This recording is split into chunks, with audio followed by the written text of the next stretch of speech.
끝날에 이르러는 여호와의 전의 산이 산들의 꼭대기에 굳게 서며 작은 산들 위에 뛰어나고 민족들이 그리로 몰려갈 것이라.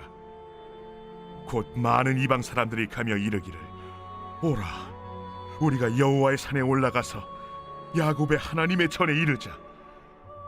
그가 그의 도를 가지고 우리에게 가르치실 것이니라.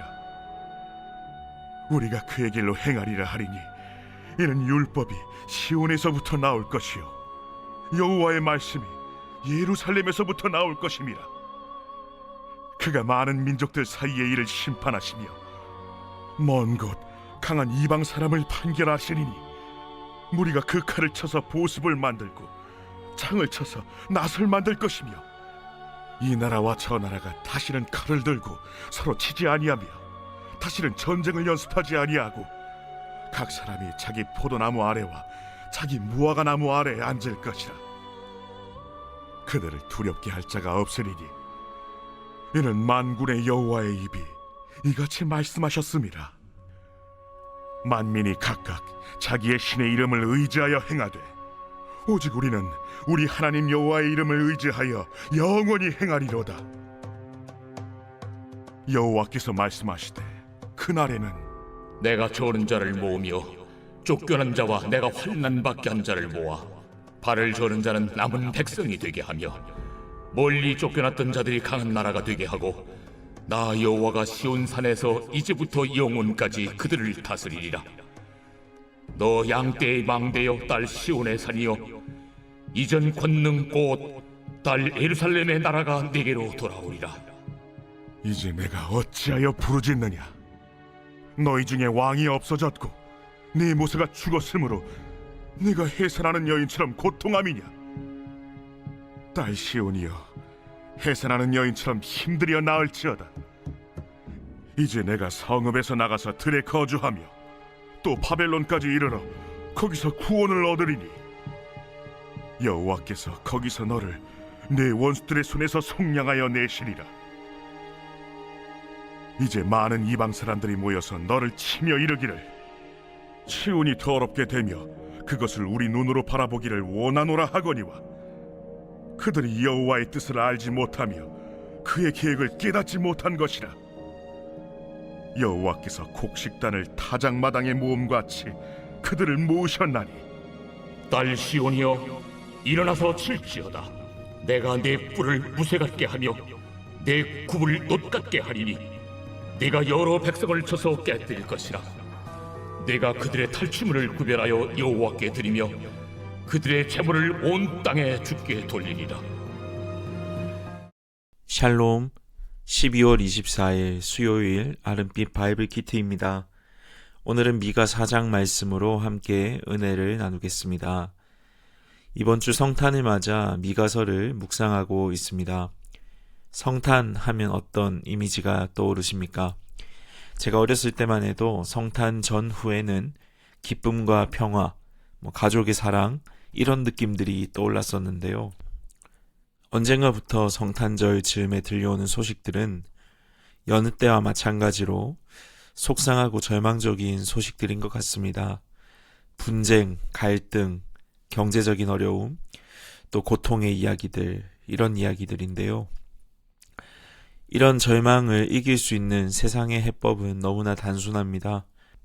그저 강해지라고 이야기합니다. 세속적인 이 세상은 우리에게 더 많은 부, 더 많은 지위, 더 큰 힘을 가지면 삶에 소망이 있다고 이야기합니다.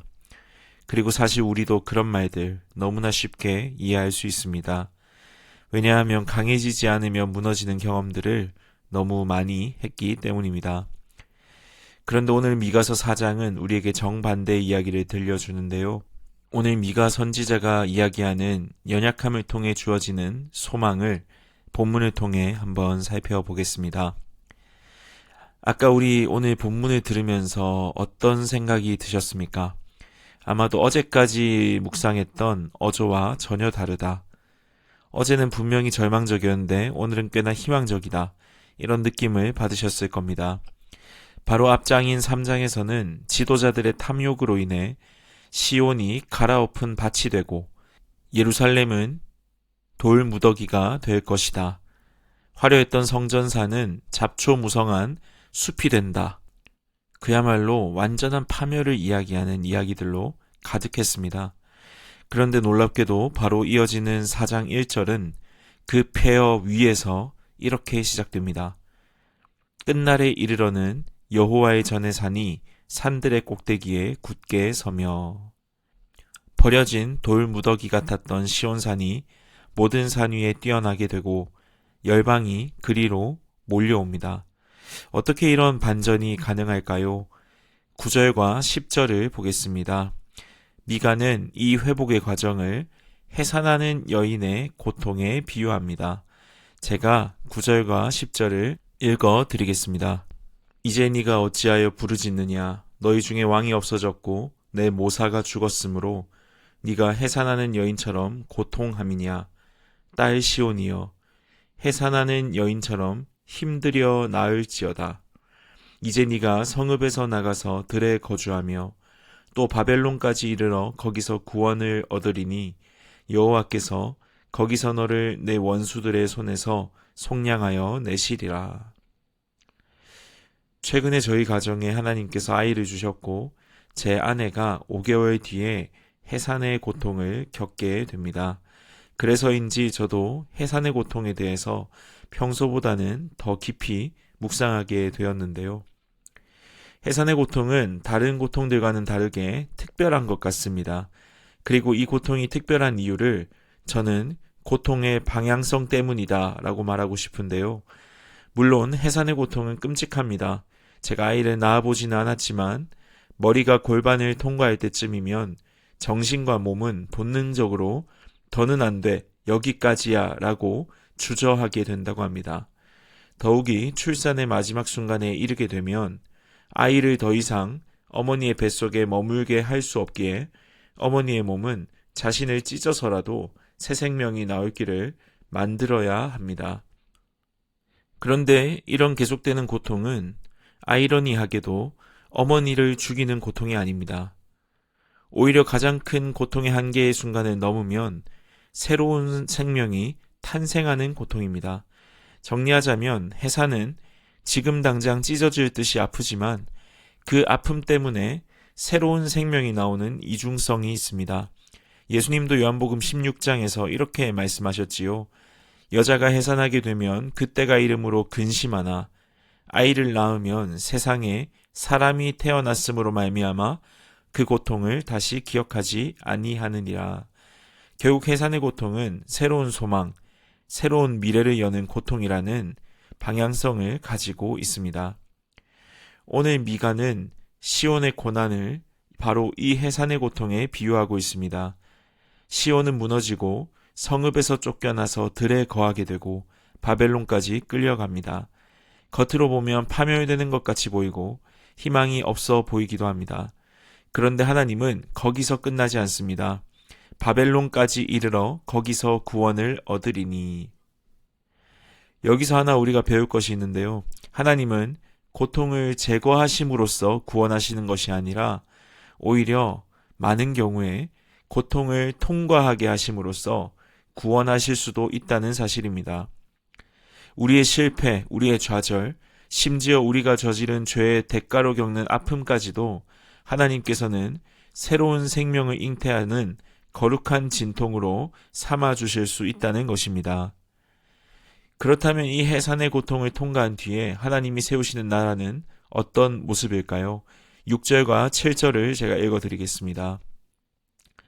여호와께서 말씀하시되 그날에는 내가 저는 자를 모으며 쫓겨난 자와 내가 환난받게 한 자를 모아 발을 저는 자는 남은 백성이 되게 하며 멀리 쫓겨났던 자들이 강한 나라가 되게 하고 나 여호와가 시온산에서 이제부터 영원까지 그들을 다스리리라 하셨나니. 성경이 말하는 그 나라는 저는 자, 쫓겨난 자들의 나라입니다. 참 재미있지요. 여러분은 성경에서 저는 자라고 했을 때 누가 가장 먼저 떠오르십니까? 저는 야곱이 떠오릅니다. 평생 자신의 꾀, 자신의 힘으로 복을 쟁취하려고 했던 야곱은 야복 강가에서 하나님과 씨름하다가 환도뼈가 어긋나게 됩니다.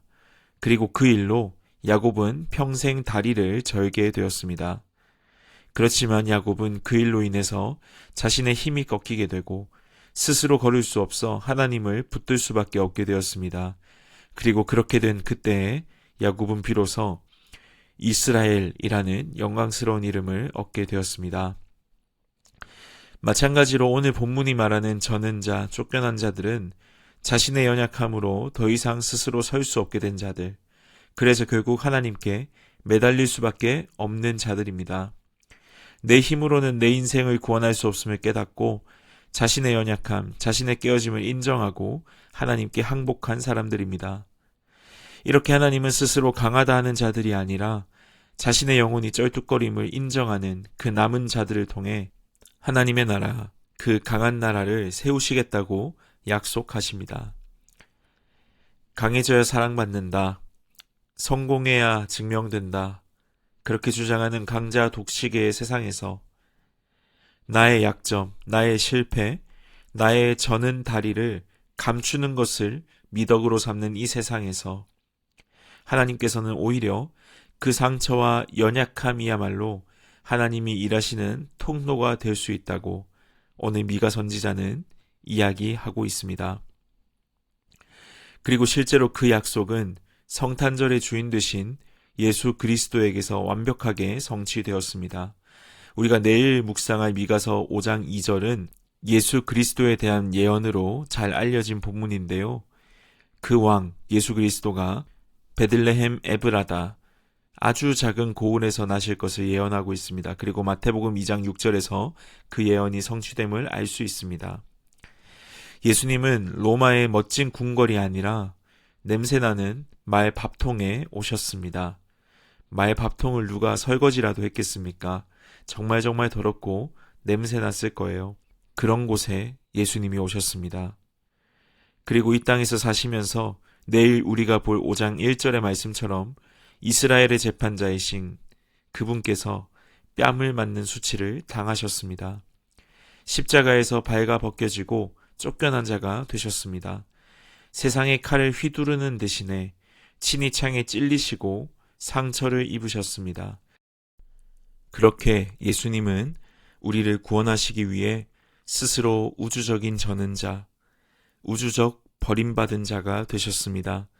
자신의 모든 능력을 내려놓고 십자가의 무력함을 선택하신 그분의 순종 덕분에 영적으로 다리를 절며 갈 곳 몰라 하던 우리가 하나님의 자녀라는 영광스러운 지위를 얻게 된 것입니다. 해산의 고통은 죽음처럼 느껴질지라도 하나님이 의도하신 방향은 파멸이 아니라 생명이지요. 그렇지만 우리의 구원을 위해서 예수 그리스도께서는 그 비유를 넘어서 진정한 죽음을 통과하셔야만 했습니다. 그래서 이제 그리스도 안에 있는 모든 자들의 고통은 궁극적으로 우리를 파괴하지 못합니다. 우리를 구원한 해산, 우리가 흘리는 눈물, 우리가 겪는 고통 끝에는 분명히 해산이 있다고 말씀하시기 때문입니다. 오늘 하루 이 하나님 앞에서 우리의 저는 다리를 숨기지 말고 우리의 실패, 우리의 아픔, 우리의 해결되지 않는 문제들을 가지고 주님 앞에 나아가길 소망합니다. 그런 문제들 직면해도 괜찮습니다. 하나님의 나라가 그런 자들의 것이기 때문입니다. 이미 우리를 대신해 완전히 무너져 주신, 더 이상 우리 스스로를 증명하지 않아도 괜찮다고 말씀하시는 그 영화로우신 분을 바라봅시다. 우리의 왕 예수님은 상처 입은 치유자이시기에 그분 안에서 우리의 연약함은 하나님의 능력이 머무는 통로, 하나님 나라를 세워가는 아름다운 밑거름이 될 것입니다. 이번 성탄, 가장 낮은 곳으로 오셔서 우리를 높이신 그 예수 그리스도를 깊이 생각하는 복된 성탄 되길 소망합니다. 히브리서 3장 1절 말씀을 제가 읽어드리고 기도하겠습니다. 그러므로 함께 하늘의 부르심을 받은 거룩한 형제들아, 우리가 믿는 도리의 사도이시며 대제사장이신 예수를 깊이 생각하라. 사랑하는 하나님, 세상은 더 강해져야 살아남는다고 말하지만 주님은 상처 입고 저는 자들을 모아 강한 나라를 이루시는 분임을 고백합니다. 그리고 우리가 그런 자임을 고백합니다. 우리를 위해 가장 낮고 연약한 모습으로 오신 예수님, 남들에게 보이기 부끄러워 숨겨두었던 우리의 저는 다리를 가지고 주님 앞에 정직하게 나아갑니다. 우리의 연약함을 있는 그대로 받아주시는 그분 안에서 친히 상처 입으심으로 우리의 구원이 되신 주님 안에서 우리의 아픔과 눈물이 새로운 생명을 낳는 거룩한 통로가 되게 하여 주시옵소서. 우리의 영원한 소망 되신 우리 구주 예수님의 이름으로 기도합니다. 아멘.